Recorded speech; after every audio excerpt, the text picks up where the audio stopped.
मम्मीनं मला खडसावून सांगितलेलं की भेंडी लावल्यापासून तू रानात फिराकलेला नाहीस, तुला गप रानाकडे यायला लागते. मी म्हणलं बरं मम्मी येतो. आता काय बोलायचं, आई साहेबांच्या पुढं काय बोलून चालत नाही हो. रानात गेलो तर ह्यांनी फॅड काढलेलं की लागवड टाकायचं, मग त्यामुळेच मला ह्यांनी बोललेलं का तर ह्यानी माणूस कमी पडत होता. आता म्हणलं बोलवलंय म्हणल्यावर 2 टाईमचा अन्न घालतीत जायला लागतंय आपलं गप.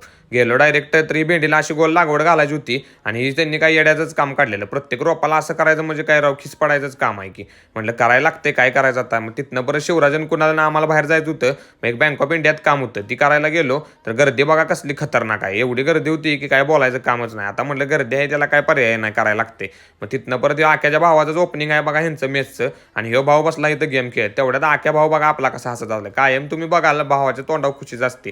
एकदम बघा मस्तपैकी यांनी मेस पण केल्या आणि सगळं तिथं तुम्हाला जेवण घरगुती चांगलं मिळते का तर काकी आपल्या सुगरणं जायतो, त्यामुळे तुम्हाला एक नंबर मिळते. त्यात भावाला चहा घेऊन. आता ही तुम्ही कुठाही म्हणशीला तर आपल्या पेटलाईनची शिवराज धाब्याची जी पार्सल शाखा आहे त्याच्याच करेक्ट शेजारी श्री स्वामी म्हणून प्युअर व्हेज चालू केले. असलं खतरनाक मध्ये इथं विषय आहे ना, काय बोलूच नका. एकदम क्वालिटी विषय. तिथनं परत म्हणलं आता कॉपी प्यायला जायला लागते. मग तिथनं कॉपी प्यायला गेलो तर इथं कबूतर शॉक लागून खाली पडलेलं आहे. तुम्हाला माहितीच आहे आपलं भाऊ समाजसेवकच आहे. मग काय भावानं कबूतर हातात घेतलं, मग कबुतराला जरा पाणी बिणी पाजलं, त्याला बी जरा तरतरी आले. भावाला म्हणलं समाजात तर तू असं चांगलं काम करत राहिलास ना तर आयुष्यात तू लय मोठा माणूस होशील. तेव्हा म्हटलं मोठं होऊ न होऊ पण काम ही करत राहायचं. चालतंय म्हणलं भावा कर, काय त्याला अडचण आहे तवा.